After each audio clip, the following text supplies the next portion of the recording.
आज की क्लास में बायोलॉजिकल क्लासिफिकेशन स्टार्ट कर रही हूँ मैं। अब इस चैप्टर की खासियत ये है कि अगर हम इसको नीट के पॉइंट ऑफ व्यू से देखें तो ईच एंड एवरी एग्जाम में 8 to 10 क्वेश्चंस मिनिमम पूछे जाते हैं इससे। तो इस पॉइंट ऑफ व्यू से ये आपके लिए बहुत ज्यादा इंपॉर्टेंट चैप्टर हो जाता है, क्योंकि 8 से 10 क्वेश्चन कम नहीं होते। 90 क्वेश्चंस में 8 to 10 क्वेश्चंस की वैल्यू आप समझ ही रहे होंगे। ठीक है, थोड़े स्पीड के साथ चलेंगे हम लोग, क्योंकि मैंने पहले ही बोला कि यहाँ हमारा मेन पर्पस क्या है, more and more and more questions को सॉल्व करना। ठीक है, अब ये है क्या बायोलॉजिकल क्लासिफिकेशन। सबसे पहली चीज है यहाँ पे कि हमारे पूरे लिविंग सिस्टम में अगर हम इस पूरे अर्थ पे देखना स्टार्ट करें तो हम लोगों के पास एक मेजर बायोडाइवर्सिटी है। क्या है? मेजर बायोडाइवर्सिटी है। ठीक है, अब आपका अगला क्वेश्चन होगा कि what is the meaning of biodiversity. अब जब मैं बच्चों से पूछना स्टार्ट करती हूँ, जैसे ऑफलाइन क्लासेस में मैंने थोड़ा टाइम दिया, मैंने बच्चों को बोला बताओ बायोडाइवर्सिटी क्या होता है। बच्चे मतलब अलग अलग तरीके का आंसर देते हैं। जैसे किसी बच्चे ने बोला वेरिएशन इन इंडिविजुअल्स, किसी बच्चे ने बोला जो डिफरेंसेस इन इंडिविजुअल्स, किसी बच्चे ने बोला डिफरेंसेस इन एनिमल्स। ठीक है, लेकिन इसको आप नीट के क्वेश्चन पेपर में देखते हैं कि which of the following defines biodiversity. ठीक है, तो पहले मैं लिख देती हूँ, उसके बाद मैं समझाती हूँ इसको। बायोडाइवर्सिटी क्या है? शॉर्टेस्ट डेफिनेशन अगर मैं लिखूं, ठीक है, तो शॉर्टेस्ट डेफिनेशन है इसकी variety of species. Variety of species. अब इसके गलत ऑप्शंस कौन कौन से हो सकते हैं? अगर ये ऑप्शन ए है, इसमें गलती मिस्टेक क्या क्या हो सकता है, सो देखिए। डिफरेंसेस इन इंडिविजुअल्स नहीं होगा। जो आज तक आपके दिमाग के किसी कोने में कोई शक या डाउट था उसको निकाल लीजिए। ठीक है, डिफरेंसेस इन इंडिविजुअल्स नहीं होगा।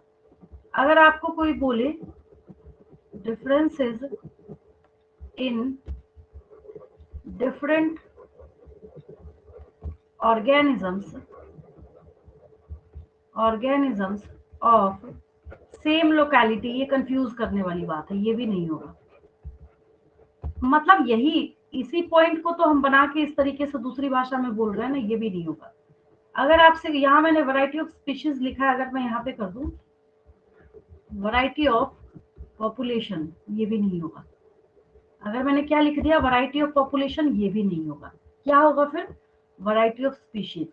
अब आप बोलेंगे क्या दिक्कत है, ये सब कुछ तो एक ही जैसा लग रहा है, आपने ऐसा क्यों लिखा फिर? अब स्पीशीज क्या होता है उसके डेफिनेशन पे आते हैं हम लोग। ठीक है, तो जब स्पीशीज के डेफिनेशन पे वर्क किया गया तो ओल्ड बुक्स में जब आप देखेंगे तो ओल्ड बुक्स में सिर्फ इतना ही लिखा हुआ था। जब हम लोग रफ वर्क है, इसको आप लोग नोट नहीं करेंगे, जब हम लोग स्पीशीज के डेफिनेशन पे वर्क करते हैं तो पुरानी किताबों में क्या लिखा हुआ था कि अगर एक ऑर्गेनिज्म ए है और दूसरा ऑर्गेनिज्म अगर बी है, इन दोनों में इंटरब्रीडिंग होने के बाद, इन दोनों में इंटरब्रीडिंग होने के बाद, ठीक है, अगर ये एक तीसरे ऑर्गेनिज्म को फॉर्म कर रहे हैं तो उसको हम बोलेंगे कि वो क्या है, वो सेम, मतलब ये ए बी और सी, मतलब ये ए बी और सी तीनों सेम स्पीशीज के। ये ओल्ड बुक्स में लिखा हुआ था, लेकिन उसमें गलती और मिस्टेक कहाँ पे निकल के सामने आई, मैम जब हमने इसका यहाँ पे क्या, एग्जाम्पल तो हॉर्स का। हाँ हाँ, हॉर्स एंड डंकी के इंटरब्रीडिंग के बाद म्यूल प्रोड्यूस हुआ। अब अगर मैं आपसे क्वेश्चन पूछूं, आप किसी गांव के बंदे को बोलिए, विलेज के पर्सन को बोलिए कि भाई ये हॉर्स और डोंकी जो है ना, ये सेम स्पीशीज का है, वो आपको उल्टे एक थप्पड़ मारेगा, बोलेगा नई बायोलॉजी पढ़ के आया है ये, हमें तो आज तक पता ही नहीं, हम तो इतने ओल्ड एज के हो गए कि घोड़े और गधे जो है वो सेम स्पीशीज के हैं। ऐसा बिल्कुल भी नहीं है, पता है आपको। अब यहाँ पे ये इंटरब्रीड तो कर रहा है और म्यूल को प्रोड्यूस भी कर रहा है, तो डेफिनेशन गलत कहाँ हो गई फिर? तो गलत वहां हो गई जहां आपको लिखना चाहिए था कि ए और बी इंटरब्रीडिंग के बाद एक फर्टाइल ऑफस्प्रिंग को प्रोड्यूस करेंगे। ठीक है, म्यूल क्या है यहाँ पे? ये स्टेराइल है। क्या है ये? स्टेराइल है, ये फर्टाइल नहीं है, तो ये गलत हो गया। तो इसको स्पीशीज बोलते हैं, मतलब इतने डेप्थ में जाके स्पीशीज जो है इसकी डेफिनेशन हिडन है। ठीक है, तो ये ए है, बी है, सी है, तब हम इन सबको सेम स्पीशीज का मानेंगे, जबकि जो ऑफस्प्रिंग प्रोड्यूस्ड है वो क्या होगा? फर्टाइल होगा, नॉट स्टेराइल। तो जिसकी वजह से हम इन तीनों को सेम स्पीशीज में काउंट नहीं करते हैं। हालांकि इसके ऊपर भी बहुत सारे क्वेश्चंस हैं। तो इसका मतलब है कि अगर हम एक पॉपुलेशन को देखें, अब मैं एक पॉपुलेशन समझाती हूँ क्या होता है। जैसे इधर ही क्लास में मैंने बोला था पॉपुलेशन क्या होता है, तो याद नहीं था बच्चों को, जबकि मैं बार बार बताती हूँ फिर भी भूल जाते हैं बच्चे। आपने ऐसे नहीं किया था ना कभी बायोलॉजिकल क्लासिफिकेशन, तभी मैंने बोला कि आप जितनी बार सुनेंगे आपको मेरे से न्यू एक्सप्लेनेशन मिलेगी। अब यहाँ पे पॉपुलेशन की बात करते हैं, ठीक है। जब हम लोग पॉपुलेशन की रिगार्डिंग बात करते हैं तो यहाँ पे क्या हो जाता है इसको समझिए। मैंने यहाँ पे सपोज कीजिए कि पटना का जियोग्राफिकल एरिया, मतलब जो जियोग्राफिकल पूरा एरिया है वो बना दिया मैंने पटना का, ठीक है। फिर क्या हुआ, तो जितने भी ह्यूमंस हैं इसके अंदर उन सबको काउंट करके, अब हमें ये तो पता है कि ये सेम स्पीशीज के हैं, क्या है ये सब सेम स्पीशीज के हैं, लेकिन इसमें हम यूपी वाले को तो नहीं काउंट कर रहे।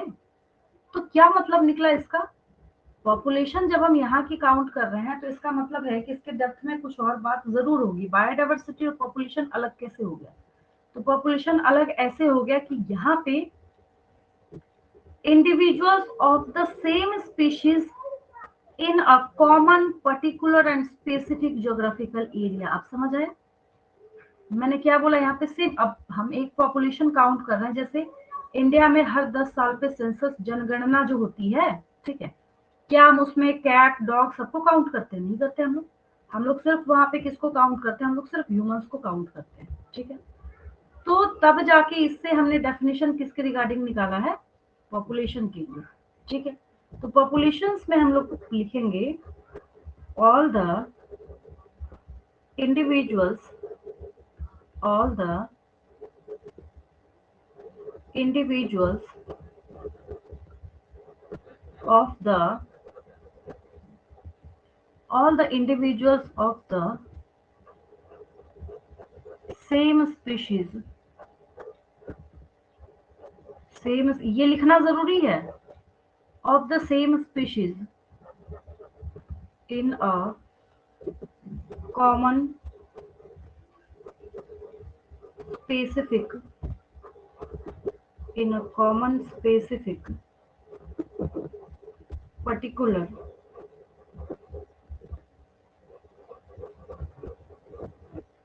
geographical area, पर्टिकुलर और स्पेसिफिक अलग होगा उनके लिए, specific geographical area, geographical area is known as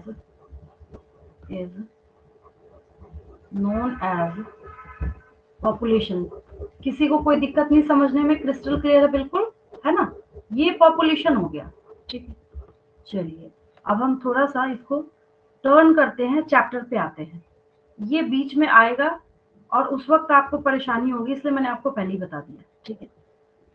अब बायोलॉजिकल क्लासिफिकेशन की रिक्वायरमेंट क्यों हुई, बायोलॉजिकल क्लासिफिकेशन है क्या, तो इसका जो बेस है, बायोलॉजिकल क्लासिफिकेशन का जो बेस है वो किसके ऊपर बेस्ड है, तो दो चीजों पे बेस्ड है कि अगर यहाँ पे एक कॉमन जियोग्राफिकल एरिया में हम बहुत सारे ऑर्गेनिजम्स को देख रहे हैं, ऑर्गेनिजम्स का मतलब अगर मान लीजिए हम यहाँ पे बर्ड्स को भी देख रहे हैं, ठीक है, और हम यहाँ पे बीटल्स को भी देख रहे हैं, ये बीटल्स भी है यहाँ पे, ठीक है, और हम किसको देख रहे हैं, अब यहाँ पे क्या बच गया, और तो कोई ऑर्गेनिज्म दिख नहीं रहा मुझे यहाँ पे।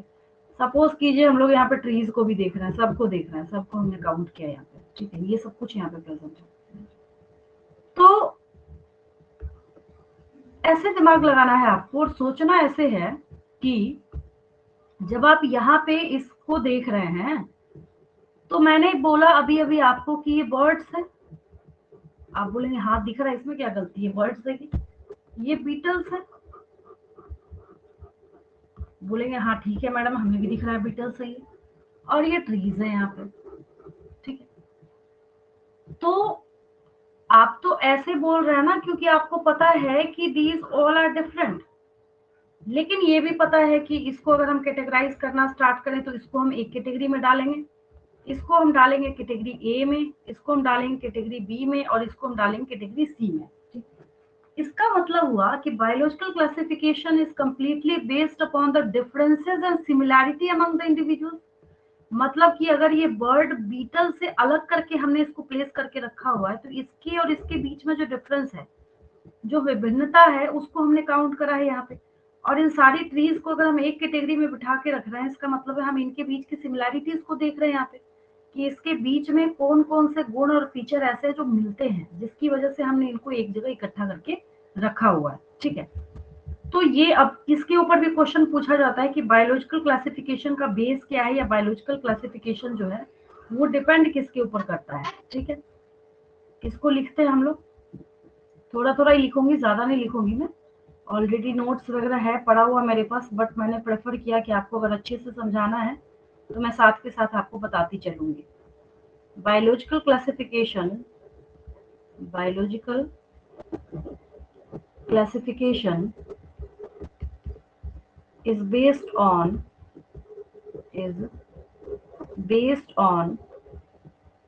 similarities, based on similarities and dissimilarities, and dissimilarities और differences भी लिख सकते हैं, और dissimilarities among the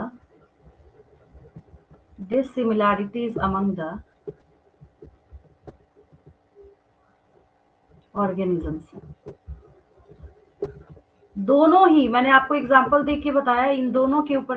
अब आपको ऑप्शन क्या लिखा रहेगा नीट के एग्जाम में, based on similarities of organism, only dissimilarities of organism. भाई अगर सिर्फ डिसिमिलैरिटी को देखेंगे तो एक जैसे जो इकट्ठे हैं उनको हम एक ग्रुप में कैसे डालेंगे, तो सिमिलैरिटी भी देखते हैं हम यहाँ पे और डिसिमिलैरिटी भी देखते हैं। ठीक है, इसको देखने के चक्कर में क्या हुआ, अब यहाँ पे लिनियस साहब का नाम आता है। ठीक है, कैरोलस लिनियस जो थे, कौन थे, कैरोलस लिनियस। नीट का क्वेश्चन स्टार्ट हो रहा है, हालांकि इन सब में छिपा हुआ नीट का क्वेश्चन।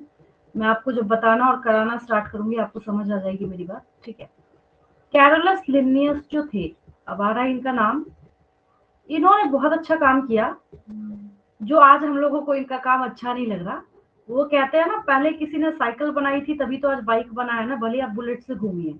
लेकिन जब ये साइकिल के दो पहिए जिसने बैलेंस करके सिखाया, ठीक है, तो उसी के बेसिस में, उसी में तो इंजन सब लगा के मोटर फिट करके आप आज उसको क्या कर रहे हैं, बाइक बना के घूम रहे हैं। ठीक है, तो कैरोलस लिनियस साहब ने क्या था, इनको किस लिए हम लोग याद करते हैं, ऐसे तो बहुत सारा वर्क है इनका, बट इनको याद किस लिए किया जाता है, इन्होंने प्रपोज किया था two kingdom system of classification, proposed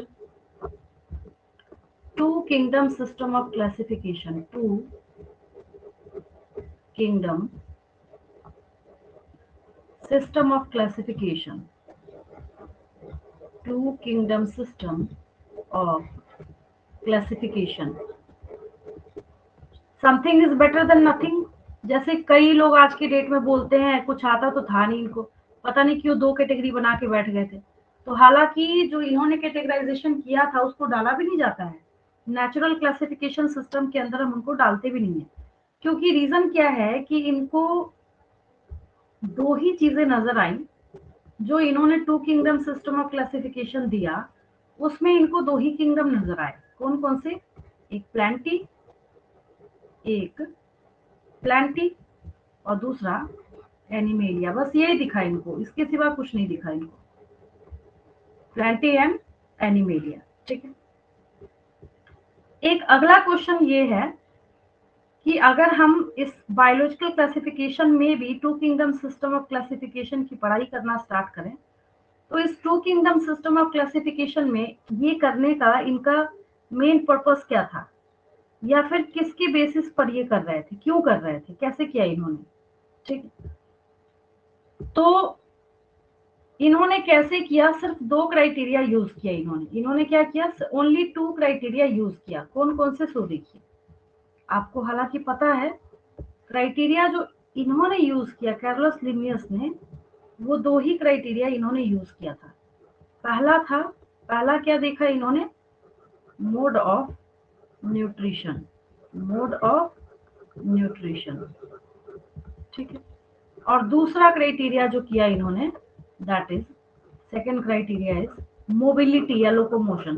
भाई चल सकता है या नहीं चल सकता है, उसके बेसिस पे इन्होंने क्लासिफाई करना स्टार्ट किया, मोबिलिटी और लोकोमोशन। अब ये कोई लॉजिक वाली चीज तो है नहीं, है ना, जिसकी वजह से इसको बोला जाता है कि ये क्या है, आर्टिफिशियल सिस्टम ऑफ क्लासिफिकेशन है। क्या है ये? Artificial system of classification. अब मैं नीट का एक क्वेश्चन लिख रही हूँ, इस पेज का स्क्रीनशॉट लेंगे, आगे बढ़ रही हूँ मैं, इधर करूँ तो हाँ अब सही आ रहा है, सारी चीजें आ रही हैं। इस पेज का स्क्रीनशॉट लेंगे, आगे बढ़ रही हूँ। चलिए 1989 का एक क्वेश्चन कर रहे हैं हम लोग, आगे बढ़ती हूँ। क्वेश्चन है, अब जब आपके पास कॉन्सेप्ट होगा ना, तो इस चीज की गारंटी है कि सारे क्वेश्चंस ही आपको 0 लेवल के दिखेंगे। आपको समझ आई हुई ये बातें तो आप सोचेंगे क्यों पूछा इतना इजी क्वेश्चन, है ना। समझने के बाद हर चीज आसान होती है, दुनिया की कोई भी चीज हो। तो क्वेश्चन ये है कि system of classification, system of classification, classification used by Linnaeus, used by Linnaeus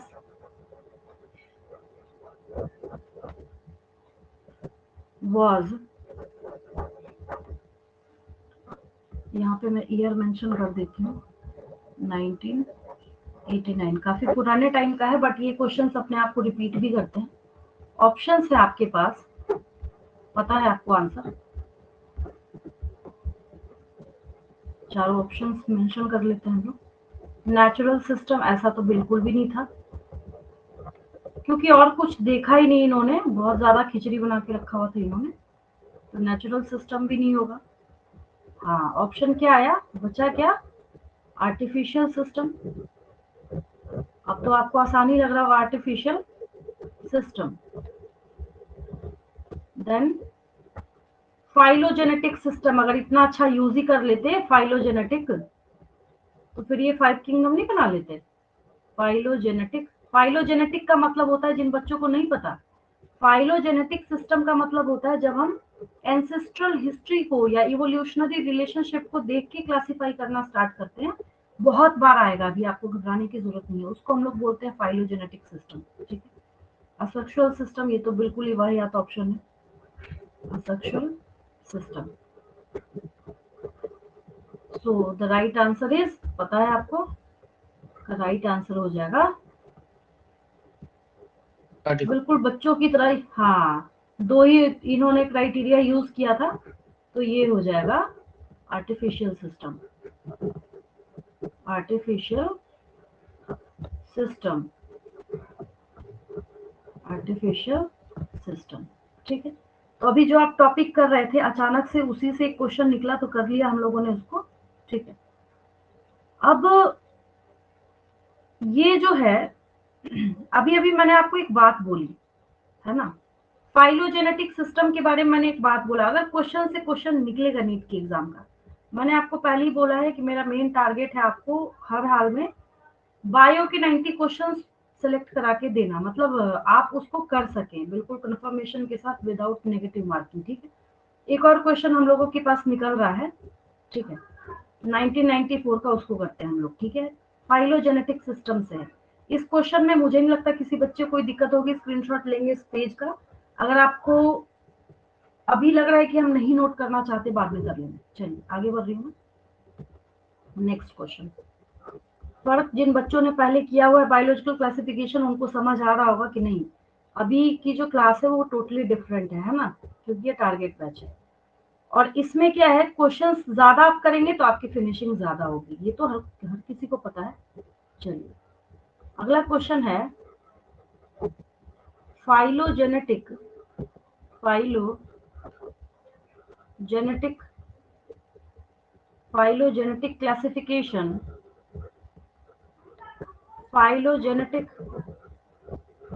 classification, classification is based on, is based on, अब आंसर आपको पता है, ऑप्शंस में लिख देती हूँ यहाँ पे,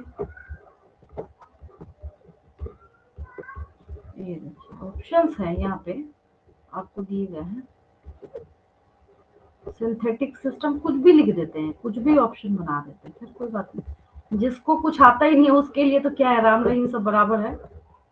सिंथेटिक सिस्टम, और देन ऑप्शन है आपके पास हैबिट्स, देन मैं यहाँ पे कोई फेर बदल नहीं कर रही, जो क्वेश्चन पूछा गया मैं वही लिख रही हूँ।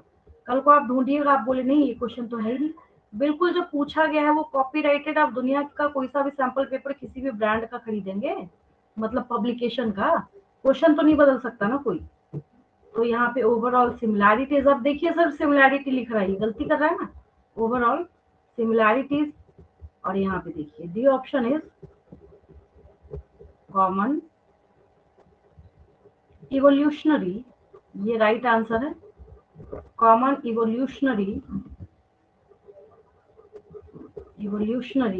डिसेंट, ठीक है।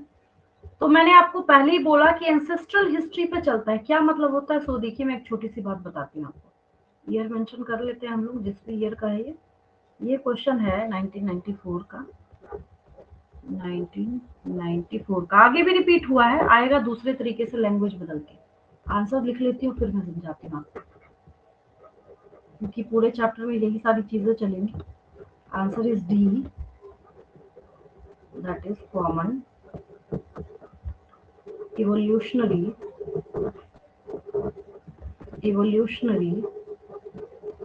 डिसेंट। अब देखिए समझिए एक बात, अगर आप किसी ट्री को देखते हैं, ठीक है, तो ट्री में क्या होता है, पहले ये स्टेम निकलता है उसका, फिर उससे ये ब्रांच निकलता है, फिर उससे और ब्रांचिंग होती है, फिर और ब्रांचिंग होती है, फिर और ब्रांचिंग होती है, फिर और ब्रांचिंग होती है, फिर और ब्रांचिंग होती है। अब बोलेंगे इसमें कौन सी नई बात है, ये तो पता है हमें, है ना। अब होता क्या है एक्चुअली कि अगर हम किसी ऑर्गेनिज्म को लेते हैं, अगर यहाँ पे किसी ऑर्गेनिज्म का इवोल्यूशन इस पॉइंट पे हुआ है, ठीक है, तो अगर इसके दो ऑफस्प्रिंग मतलब दो प्रोजेनी अगर होंगे, एक बच्चा अगर मान लीजिए कि ऑस्ट्रेलिया में चला गया और दूसरा मान लीजिए इंडिया में रह गया, यहाँ पे ए बी, और अगर ये सी था, तो ये अगर दूसरी जगह चला गया, अब इसके जो ऑफस्प्रिंग्स हैं वो दूसरी जगह चले गए, डी दूसरी जगह चला गया, ई दूसरी जगह चला गया। बाद में जब ध्यान से देखा गया, आगे जो भी बिठा दीजिए एफ जी एच आई जे, आप मतलब समझ रहे हैं मुझे बोलना चाह रही हूँ। आगे जब ध्यान से पता लगाया गया, ये एफ ने बोला, एफ और जी में काफी फाइटिंग हुई, बोला ये फाइटिंग कर रहा है इससे, तो फिर जब इन लोगों ने पता लगाया, तो पता लगाते लगाते लगाते लगाते लगाते लगाते चला, ये कह रहा है तुम तो मेरे रिश्तेदार निकले। क्या मतलब इसका, कि ये जो सी जो एंसेस्टर है वो कॉमन इन दोनों के लिए। तो जब इवोल्यूशनरी डिसेंट को देखा जाता है क्लासिफिकेशन करने के लिए, तो उसको हम लोग क्या बोलते हैं, उसको हम लोग फाइलोजेनेटिक क्लासिफिकेशन सिस्टम बोलते हैं। अगर आपको ये समझ नहीं आया होगा तो इसको और भी अच्छा समझाने का दुनिया का सबसे बेस्ट एग्जांपल क्या है, वर्टिब्रेट्स। रफ वर्क है, आप लोग नहीं लिखेंगे, वर्टिब्रेट्स कई बार आएगा आगे भी, ये तो रटा रखा है मैंने आपको। वर्टिब्रेट्स जो हैं ये 5 ही हैं, that is fishes, amphibians, reptiles, birds and mammals, ठीक। क्या फिशेस एम्फीबियंस की तरह दिखते हैं? बिल्कुल नहीं। रेप्टाइल्स दिखते हैं एम्फीबियंस की तरह? आप बोलेंगे क्या ये बेवकूफों वाली बातें हैं, ये तो दिखता ही नहीं बिल्कुल। क्या रेप्टाइल बर्ड जैसा दिखता है? नहीं। क्या बर्ड, लेकिन चौंकाने वाली बात ये है कि सबके एंसेस्टर कॉमन है, और सबके सब क्या है यहाँ पे, वर्टिब्रेट्स हैं। अब आप बोलेंगे क्या प्रूफ है, क्या सबूत है इसका? सबूत ये है कि जब आप इनके एम्ब्रियोज को देखना स्टार्ट करेंगे, बिल्कुल एम्ब्रियोनिक डेवलपमेंट के टाइम में, अगर आपको स्लाइड पे निकाल के रख के दे दिया जाए, तो फिशेस, एम्फीबियंस, रेप्टाइल्स, बर्ड्स और मैमल्स, इनके एम्ब्रियो को देख के आप उसको कैटेगराइज नहीं कर सकते, डिफरेंशिएट नहीं कर सकते, आपको पता ही नहीं चलेगा कौन सा फिश का है, कौन सा एम्फीबियन का है, कौन सा रेप्टाइल का, कौन सा बर्ड का, कौन सा मैमल का। तो ये एम्ब्रियोनिक डेवलपमेंट के जो स्टेजेस हैं, और जो ये शुरुआती एम्ब्रियोनिक स्टेजेस के जो स्लाइड्स हैं या जो भी प्रूफ है, एविडेंस है, वो ये प्रूफ करता है कि इन सब के पूर्वज एक ही थे और जिसकी वजह से हमने इनको वर्टिब्रेट्स के अंदर डाला है। सबके अंदर प्रॉपर वर्टिब्रल कॉलम जो है वो प्रेजेंट भी होता है। ठीक है, तो ये क्वेश्चन की डिटेलिंग और सारी चीजें आपको बहुत अच्छे से समझ आ गई। एक और क्वेश्चन 1989 का अगेन आ रहा है, तो फिर से करते हैं हम लोग उसको फटाफट। क्वेश्चंस जो है अगर जो बच्चे नोट करते जा रहे हैं बहुत अच्छी बात है, आपको इसका फल आगे जाके मिलेगा। कई बच्चे सिर्फ स्क्रीनशॉट लेके ही रखते चले जाते हैं, आपकी लाइफ का भी स्क्रीनशॉट हो जाएगा आगे जाके, क्योंकि मेडिकल कॉलेज में जाने के बाद बैठना नहीं होता है, वहां पे आपका रिटर्न वर्क कई गुना ज्यादा बढ़ जाता है। तो पहले ही सोच के चलिए कि मैं सीधा वहीं भेजने के लिए आपको तैयार कर रही हूँ, थोड़ी मेहनत मेरे साथ साथ आप भी करेंगे। आपको दिख ही रहा होगा मैं कर ही रही हूँ, तो आपको मेहनत करने में क्या है।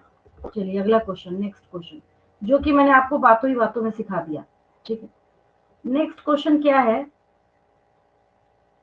अब एक क्वेश्चन मैंने जो पहले वाला लिखवाया था कि जो मतलब क्या दिया था लिनियस साहब ने, उस क्वेश्चन को उल्टा किया गया है। क्वेश्चन उल्टा ये है कि artificial system of classification, artificial system of classification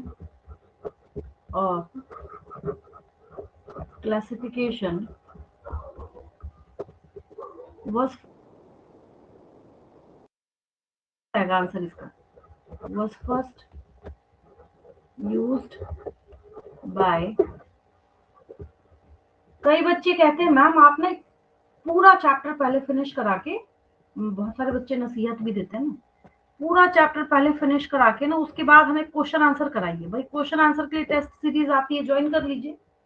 भाई बात तो तब हुई ना जब आप एक टॉपिक से सीखे कि इससे कैसे पूछा है क्वेश्चन नीट ने, वो चीज भी ठीक है। कई बच्चे बोलते भी हैं कि मैम पहले तो फिर क्या फायदा हुआ, उससे अच्छा तो जाके 11th 12th की क्लास ही पढ़ लीजिए कहीं पे, उससे सिलेक्शन थोड़ी होता है। सिलेक्शन का रेट जो मुझे सबसे ज्यादा बच्चों से मिलता है वो इसी तरीके से मिलता है। चलिए फटाफट ऑप्शंस कर लेते हैं, क्योंकि अभी आपका सीखा हुआ है तो आपको कॉन्फिडेंस आएगा, आपको जिंदगी भर के याद होगा। लिनियस, प्लाइनी एंड एल्डर, सबका काम बाद में बताऊंगी मैं आपको, सबका अलग अलग काम है। प्लाइनी, एल्डर आपको बताने की जरूरत नहीं है। De कैंडोलिन,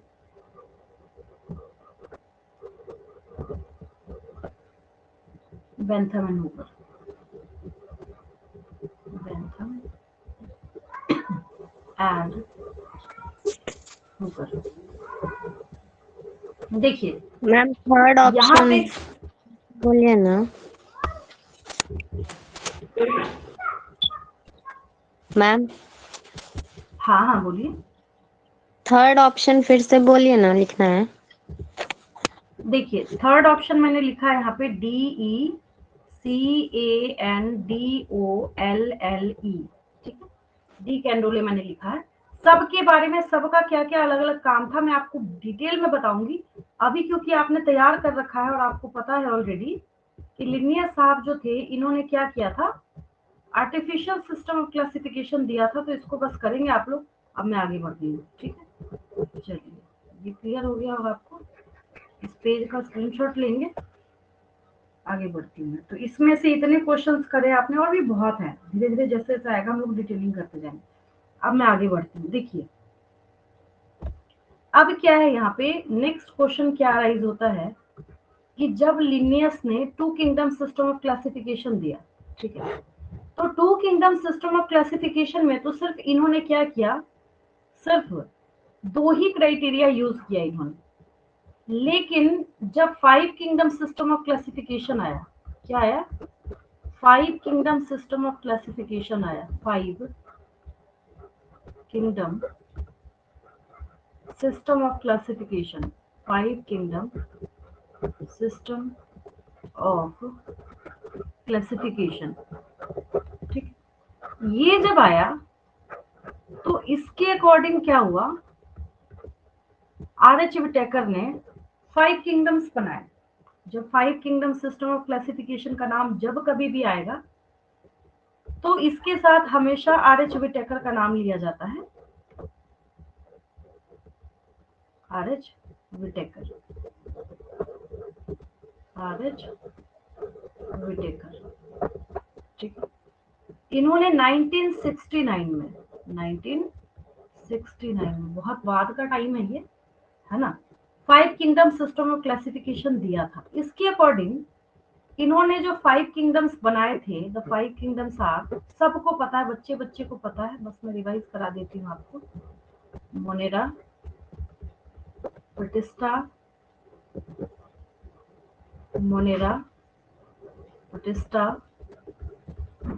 Panjai, Plantae and Animalia, Plantae and Animalia. Question ये राइज होता है कि इन्होंने कैसे 5 बना दिया, 2 का 5 कैसे कर दिया इन्होंने, क्वेश्चन तो है। और ये इंपॉर्टेंट क्वेश्चन है, नीट के एग्जाम में आपको सारे क्राइटेरिया दिए जाते हैं और बोला जाता है कि इनके क्राइटेरिया में क्या यूज किया था और क्या नहीं यूज किया था रिच विटेकर ने, ठीक है। तो इसके क्राइटेरिया को जब हम लोग देखना स्टार्ट करते हैं, इसका जो क्राइटेरिया है 5 किंगडम सिस्टम ऑफ क्लासिफिकेशन का, तो इसके क्राइटेरिया में क्या है, इन्होंने ये कैरेक्टर्स लिए एज क्राइटेरिया। क्राइटेरिया का मतलब होता है जो स्केल और पैरामीटर यूज करके हम लोग किसी चीज को क्लासिफाई करना स्टार्ट करते हैं, ठीक है। तो यहाँ पे क्योंकि शॉर्ट में मैं समझा रही हूँ आपको, लेकिन समझ आपको पूरा डिटेल में आएगा, तो इसके साथ ही मैं यहीं पे लिख रही हूँ criteria of classification, criteria of classification of 5 kingdoms। इन्होंने कैसे 2 का 5 बना दिया, सो देखिए, बहुत सारे हैं, 3 किंगडम भी है, 4 किंगडम भी है, 5 भी है, 6 भी है, 7 भी बना के बैठ गए हैं। सबके बारे में जिक्र करेंगे। अभी बेसिक जो बिल्कुल है ना, जहां से क्वेश्चन 2000% गारंटी के साथ आता ही आता है, उसकी बात हम लोग कर रहे हैं, सब करेंगे, आपको घबराने की जरूरत नहीं है। चलिए, इन्होंने सब कुछ देखा, सब कुछ देखने का मतलब इन्होंने ये भी देखा कि अब इसमें से किस ऑर्गेनिज्म का सेल टाइप कैसा है। सेल टाइप कैसा है बोलने का मतलब है कि देखा प्रोकैरियोटिक है या यूकैरियोटिक है, ठीक है। देन इन्होंने ये चीज भी देखी कि सबके सेल वॉल का नेचर कैसा है। अच्छा, एक चीज और है, लिनियस ने क्या गलती करी, प्लांटी के अंदर, ये जो प्लांटी है ना, इसके अंदर उठा के फंजाई को भी डाल दिया था इन्होंने। बोला अच्छा फंजाई के पास भी सेल वॉल होता है, इसके पास भी सेल वॉल होता है, जबकि फंजाई का जो सेल वॉल है वो काइटिन का बना होता है, प्लांट्स का किसका बना होता है, प्लांट्स का सेल वॉल सेलुलोज का बना होता है। तो इन्होंने उन सारी चीजों में करेक्शन किया, ठीक है। अब सेल टाइप से ही कुछ और क्राइटेरिया निकले, ये कॉमन सेल्स वाली बनाने वाली बात हो जाती है। अब सेल टाइप में जब हम लोग देखेंगे तो आपको पता है कि जितने भी प्रोकैरियोट्स होते हैं उसके पास न्यूक्लियर मेम्ब्रेन जो है नहीं होता है, और जितने यूकैरियोट्स होंगे उसके पास न्यूक्लियर मेम्ब्रेन होगा। तो ये तो पहला ही पॉइंट हो गया। अब इन्होंने ये भी देखा कि किस, ये फर्स्ट पॉइंट, थर्ड पॉइंट और फोर्थ पॉइंट जो मैं लिखने जा रही हूँ, that is membrane bound organelles, इसको भी देखा इन्होंने कि है या नहीं है। तो कुल मिला के तो यही देखा ना कि जो कौन से प्रोकैरियोट्स है, कौन से यूकैरियोट्स है, ठीक है। और हाँ, मोड ऑफ न्यूट्रिशन को थोड़ा बारीकी से देखा इन्होंने। क्या मतलब है, मोड ऑफ न्यूट्रिशन में कैसे कैसे करता है, अगर कोई कैसा होगा, कीमोट्रॉफिक होगा, तो वो भी देखा इन्होंने, है ना। तो मोड ऑफ न्यूट्रिशन, ये मोटे मोटे तौर पे इतने क्राइटेरिया जो है वो आर.एच. विटेकर साहब ने इनका इस्तेमाल करते हुए ये 5 किंगडम सिस्टम ऑफ क्लासिफिकेशन को बनाने का काम किया, ठीक है। और एक चीज और है, इतना करने के बाद भी इन्होंने फाइलोजेनेटिक रिलेशनशिप को भी देखा इन सब के बीच में।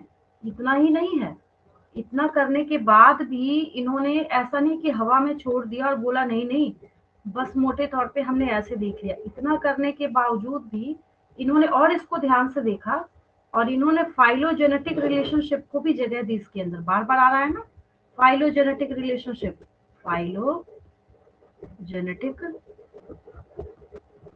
फाइलोजेनेटिक रिलेशनशिप, क्योंकि इन्होंने ये भी देखने का काम किया कि सबके बीच में कनेक्शन क्या है, इवोल्यूशन का क्या रिश्ता नाता है इसके साथ, इस टॉपिक के साथ। इस पेज का भी स्क्रीनशॉट लेंगे।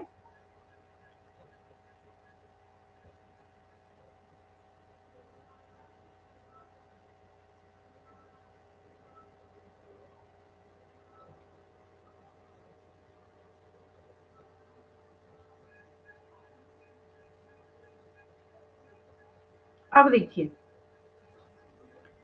एक क्वेश्चन मैं लिखने जा रही हूँ, ज्यादा पुराना नहीं है, 2015 का ही है, नीट का क्वेश्चन। एक और 0 लेवल का क्राइटेरिया इसमें ऐड कर लेंगे, जो आपको पता है, लेवल ऑफ ऑर्गेनाइजेशन। जैसे आप देखते हैं ना, सेलुलर लेवल है, या फिर सेल से बना है, टिश्यू से बना है, ऑर्गन से बना है, ऑर्गन से, सबकी डिटेलिंग में करूंगी नेक्स्ट क्लास में। ये जो है ना, 1 बाय 1 करके, cell type, cell wall, nucleus membrane, membrane bound organelles, nutrition, organisation, सबकी डिटेलिंग में करूंगी जल्दी जल्दी, ठीक है।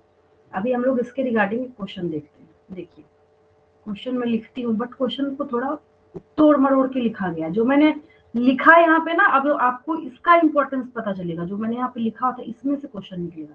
मतलब क्राइटेरिया जो मैंने यहाँ से यहाँ तक लिख दिया ना, इतने में से क्वेश्चन निकलने जा रहा है। चलिए क्वेश्चन लिखिए। क्वेश्चन है 5 kingdom system, 5 kingdom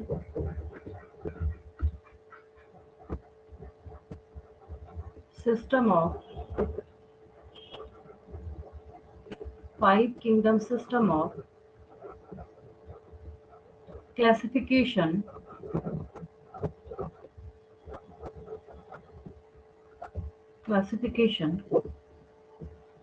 suggested by, सब कुछ खुद ही बता रहा है ये, बस वहां पे आपको कंफ्यूज किया जाएगा आगे जाके।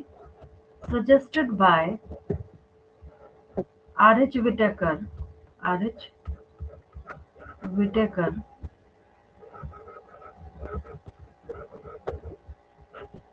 by R.H. Whittaker, is not based on, is not, not को यहाँ पे ध्यान देना है। ऐसे क्वेश्चन डेंजरस होते हैं। क्या होता है, नॉट नहीं दिखता इसमें बच्चों को। इज नॉट बेस्ड ऑन, किसके ऊपर बेस्ड नहीं था ये पूछ रहा है, मतलब ऑड को आउट करना है। क्वेश्चन है ये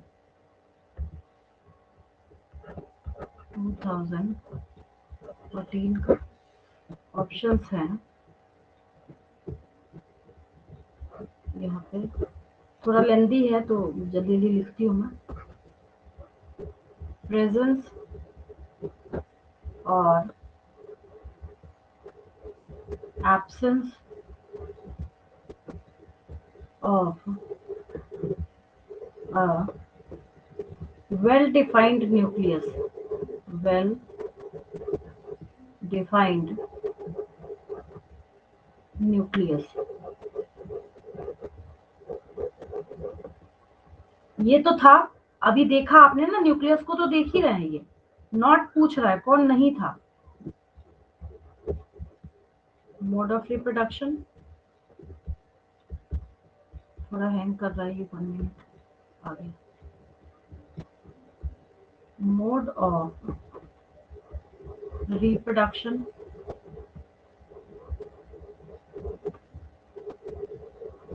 देन है इसके बाद mode of nutrition, mode of nutrition,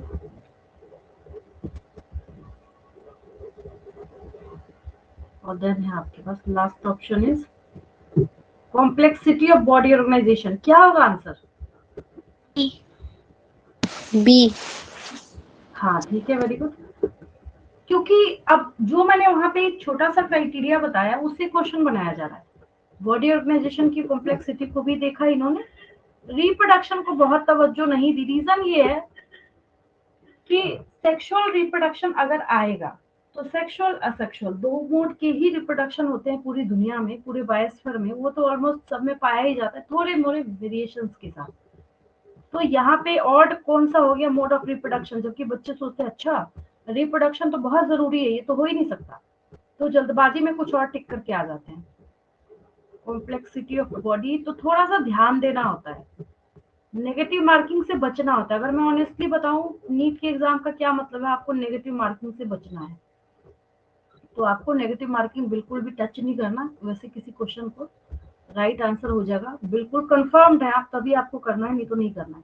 तो कंफर्मेशन कहाँ से आएगी, कॉन्सेप्ट से। Right answer is B option, that is mode of reproduction, mode of reproduction. और क्वेश्चंस का एक सबसे बड़ा बेनिफिट क्या है कि इससे जो कोई कॉन्सेप्ट है ना वो बिल्कुल शीशे की तरह साफ हो जाता है, बिल्कुल क्रिस्टल क्लियर हो जाता है। अब एक चीज और, एक मैं छोटा सा डाउट क्लियर करती हूँ आपका। जैसे जो एक बच्चों का ग्रुप ऐसा होता है, कुछ ऐसे बच्चे होते हैं जो कहते हैं कि मैम हमें ना पूरा चैप्टर फिनिश करा के और फिर वापस क्वेश्चंस अलग से कराइए। अच्छा, मेरे क्वेश्चन का आंसर दीजिए, अगर मैं इस क्वेश्चन को पूरा चैप्टर फिनिश करने के बाद कराती, क्या मैं कभी आपको ये वापस इस पीडीएफ पे, इसी पेज पे, इसी जगह पे लाके मैं बता पाती कि यहाँ से नीट का क्वेश्चन इस तरीके से निकाला जाता है? कभी भी आप वैसे सोच ही नहीं पाएंगे। हाँ, आपकी थिंकिंग उतनी क्रिएटिव नहीं हो पाएगी जितनी ऐसे होगी कि आपको मैं यहाँ पे बता रही हूँ कि हाँ, इस कोने से, इस कॉर्नर से, इस सेगमेंट से इस तरीके से क्वेश्चन निकाल, जो एक आपको, जैसे कहते हैं ना बच्चे बोलते हैं दैट ये तो बिल्कुल बेकार सा है, हम क्या करें क्राइटेरिया पढ़ के, बट यहाँ से भी क्वेश्चन जो है इस तरीके से निकाले जा रहे हैं। ठीक है, इसके बाद की जो एक्सप्लेनेशन है वो मैं आपको परसों कराती हूँ, कल आपकी 12th की क्लास होगी। ठीक है, आज के लिए इतना ही, बाकी इसके आगे कंटिन्यूएशन हम लोग नेक्स्ट क्लास में करते हैं। हाँ बोलिए मैम, क्लास का ड्यूरेशन क्या क्या रहेगा? 8 o'clock से 9 o'clock। ठीक है, 8 to 9 हाँ डेली है,